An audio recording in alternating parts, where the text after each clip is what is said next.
Well, hello YouTube. Just wanted to do a kind of a quick video review of the Matco, I guess they call it the muscle cart 440 series. It's been an old box, been around for a while. I don't even know if they still offer it anymore, but I just kind of thought I'd give you my thoughts on it. Um, Big thing where I like what I ended up buying this box is I kind of liked how everything kind of closed up and kind of gave you a cabin underneath for as far as tool carts go. Um,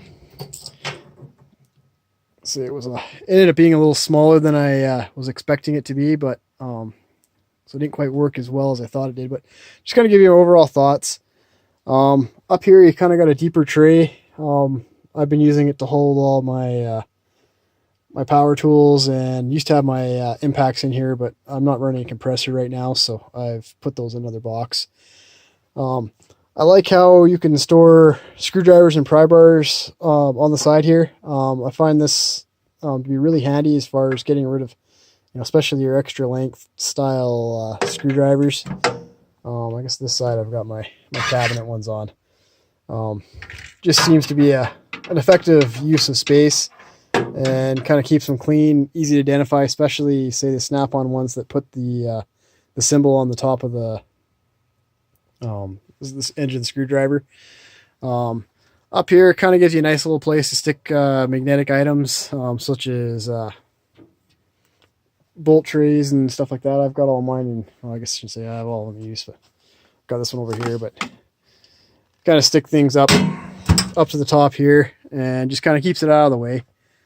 I guess the other thing you do is you can pop these little struts, and this will fold right down the back, and then you can work around it that way. But for me, this right here works for the most part.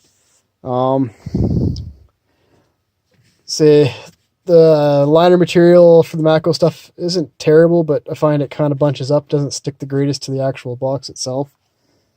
And then I guess you kind of get a little bit of hump here, so it lets you put some taller stuff in, but you kind of got to watch where you position it when you close the lid. So moving on, we've got the drawers here, and they've got these kind of elasticized little holders, and I actually found those to be really good for holding pliers, or just especially pliers you don't use on a regular basis. If you're using them every day, they're kind of annoying pulling in and out of there, but I find most pliers, you need them for one job. You don't use them very often. Great place to stick them, and that's where I had most of mine until I'm kind of stuck them in this toolbox here, just because I had the room and the way the drawers are set up. I didn't have much option for what other tools I was going to use. So this was the main reason why I bought this box, is I wanted somewhere to put all my kind of blow molded cases that don't really fit the greatest in a toolbox, but I like the idea of being able to close them up and secure them, kind of like a locker. So that was the reason why I bought this box. And unfortunately it was a little smaller than I was expecting, because I wanted to actually put these in the bottom of this toolbox, and they didn't fit. So they're kind of underneath the toolbox, but everything else fit for the most part. And so that was kind of where it ended up. The next thing is you get two drawers. This one's kind of packed, but they're actually pretty small. You can't get a lot into them. That was kind of my biggest disappointment. Just the way the box is designed, there's a lot of wasted, unutilized space. But like I said, if you're someone just starting out, you don't have a lot of tools, this actually isn't, a terrible place to start. It does hold a decent amount of tools, not a great deal, but it does hold some stuff and gives you pretty good security, especially some bulkier, larger items. But yeah, one thing I find, the Matco just doesn't seem to have the quality that I'm used to going from, or having both Snap-on and Mac boxes.